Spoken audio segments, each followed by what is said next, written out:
নিঃশর্ত ক্ষমা চাওয়া যে আমরা ভুল করেছি, অপরাধ করেছি, বাংলাদেশে আর এমন কাজ করব না।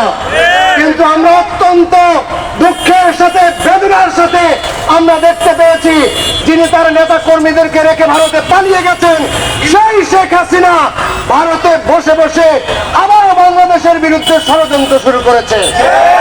আমরা স্পষ্ট করে বলতে চাই, আপনারা 13 তারিখে লকডাউনের নামে ইতিমধ্যে গতকালকে এবং আজকে বাংলাদেশের অসংখ্য সম্পদ নষ্ট করেছেন। আপনারা গাড়িতে আগুন দিয়েছেন, আপনারা স্কুলে বোমা মেরেছেন, আপনারা ব্যাংকে আগুন দিয়েছেন, আপনারা আগামীকালকে আবার ঢাকা দখলের পায়তারা করছেন। আমরা দায়িত্বহীন কণ্ঠে বলতে চাই, জুলাই যোদ্ধারা মরে যায়নি। যারা 5ই আগস্ট বিপ্লব ঘটিয়েছে তারা এখনো জেগে আছে। আগামী দিন যদি মাঠে নামার চেষ্টা করেন, মনে রাখবেন জুলাই যোদ্ধারা আবার এমন ভাবে জেগে উঠবে যে দিল্লি তো পালিয়ে গিয়েছেন, আপনাদের প্রেতাত্মারা বাংলাদেশের মাটিতে 1 ইঞ্চি জায়গা আর খুঁজে পাবে না। আমরা বলে দিতে চাই, শেখ হাসিনা আপনি আপনার চরিত্র পাল্টান। আপনি যদি চরিত্র না পাল্টান, আপনি যদি হত্যার রাজনীতি বন্ধ না করেন, আপনি যদি সন্ত্রাসের পথ বন্ধ না করেন, তাহলে মনে রাখবেন আপনার বাবা এই দেশে নির্মম নিষ্ঠুর ভাবে খুন হয়েছে।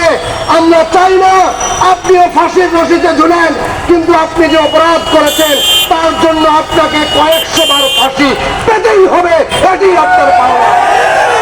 অসংখ্য শিক্ষার্থীর জীবন নিয়েছেন, সুতরাং আগামী দিনের রায় হবে এই যে শিক্ষার্থীদের জীবন নিয়েছেন, এই যে মায়ের কোল খালি করেছেন, এই যে সন্তানেরকে তার বাবা ডাক থেকে বঞ্চিত করেছেন, আপনার ফাঁসি হলো উপযুক্ত শাস্তি।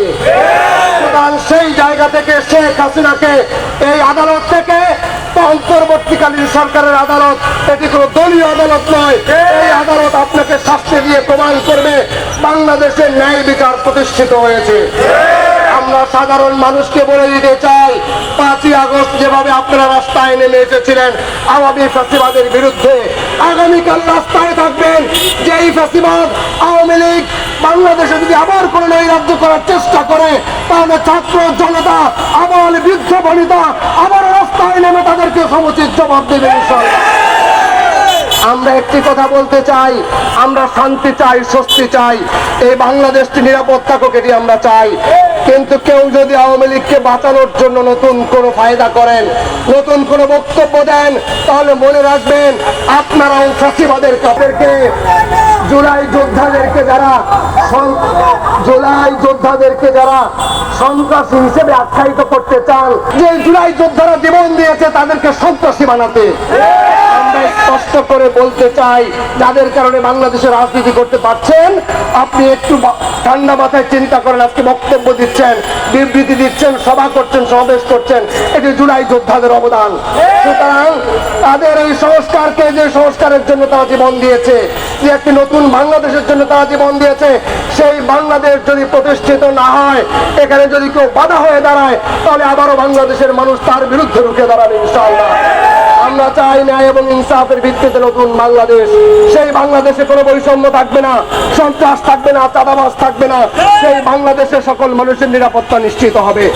আমরা সেই রকম একটি দেশ উপহার দিতে চাই। শেষ কথা বলতে চাই, আগামী দিন যদি আওয়ামী লীগ এই সন্ত্রাসী গোষ্ঠী আবার মাঠে নামার চেষ্টা করেন, আমরা ছাত্র জনতা রাতে নেমেছি, আমরা শাহবাগে সারা রাত ফ্যাসিবাদের বিরুদ্ধে পাহারা দিয়েছি, আমরা মরে যাই নাই, বেঁচে আছি। তোমাদের শেষ দেখা পর্যন্ত আমরা নিবৃত হব না ইনশাআল্লাহ। আগামী দিন আওয়ামী লীগের জন্য আমাদের সবকিছু নিয়ে আমরা প্রস্তুত থাকবো ইনশাআল্লাহ।